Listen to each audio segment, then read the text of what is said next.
Hi, everyone. Obviously, following up from what Joe talked about today, this is one of the options that you can use to make connections with multiple people that you want to connect with. So it's called RingCentral. Zoom, it's also called Zoom, which is it's the same product made by the same people. The interface looks the same, just a different color palette. But yeah, it's basically the same product. So the way the Zoom product works, it's like any other meetings app. You download an application onto your computer. You got the little program on your computer. Your participants would do the same thing, or they can use their mobile device to do it, which you can download the app from the App Store. I also made a video of how to use the mobile app. Be happy to do that one for fellowship. It's really not very complicated, and it'll help your participants get signed in. If they're using the desktop computer, it can be a little bit more fiddly with it. Once you launch the program, you just got to make sure you go into settings here, into the audio side. Let me flip the screen over so that you pick out the proper microphone and speakers that you're going to be using, and then you'll be able to hear everybody. And that sometimes can catch the participants out for a little bit, take them a little bit of time to get things working where they can hear you and you can hear them and that kind of thing. But if they're using smartphone, which most of the people that I talk to when I do some interviews with it, the same product as well as a live broadcast where we collaborate. I've got like three or four people with me on the show, and I use this platform to connect us all together, and we all commentate on races, and it works very well. But part of that's because of the way that the technology that we're using, which is headsets. Everything is very controlled in the audio area. We don't have somebody on a laptop with a parakeet in the background that's always squawking and kind of dominating the conversation. The way that RingCentral works prominently is it's full duplex, so you can talk over each other, but it does favor whoever's the loudest and suppress the others to help cut down background noise.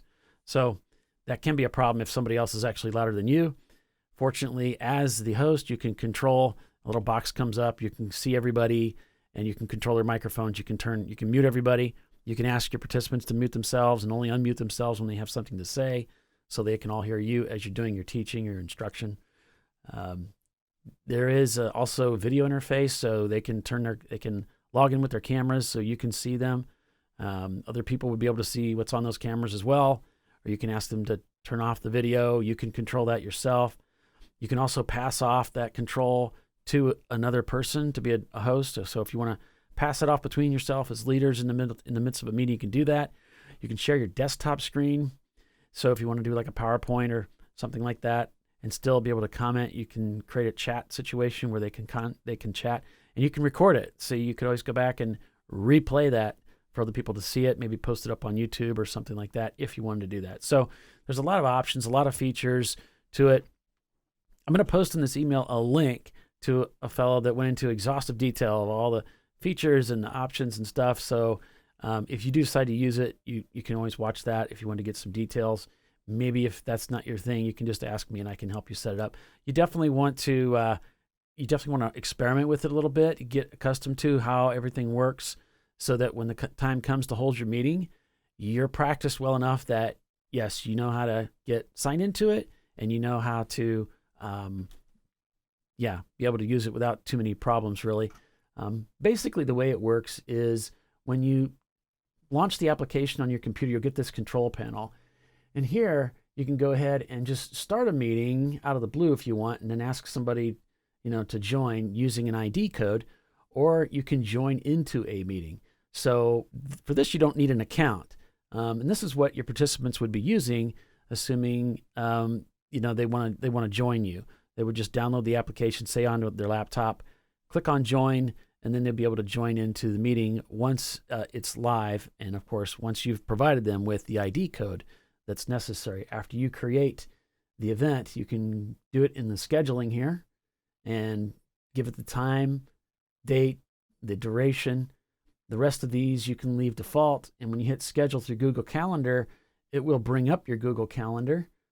And then you'll be able to see in there what all the details, including the time, or the meeting ID. And you'll find that in several spots here.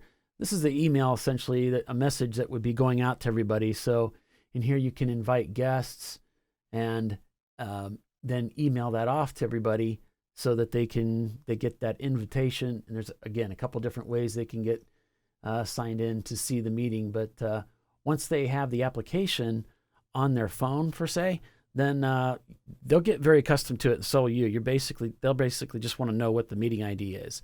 That's all they need, is that number, and then they can copy and paste that into the application when they do their join, and boom, it'll take them right in. So this is probably the most prominent, well combed out application on the internet for meetings, online meetings. There's a variety of other products out there. Some of them are enormously expensive, and that's because they're involved with a lot more than just the whole meeting venue thing. This is a tested, tried and true, been around a long time. I've been using it a long time as well, and it's a solid product. So yes, there are other platforms out there. They all work pretty much the same way. I've used several of them. I think you'll find this one is a great way to go. There is some free options out there. Basically, free means it's going to be lower in quality as far as the quality of the connection for the video and the audio. And you may also have some problems with stability. So I'd recommend going with RingCentral or Zoom. And so you just want to find somebody that has an account with that, and you should be good to go. So again, in the bottom, in this email, I'll include a link to that YouTube video for exhaustive information, a complete tutorial walkthrough of the product to show you all the ins and outs and some of the things to avoid. It's really good. And then also I can provide a link to to my video that I created for the people that I interview that shows them how to install and set up the application on their phones and get logged into the meeting. So hopefully that's helpful to you. If you have any questions, feel free to let me know.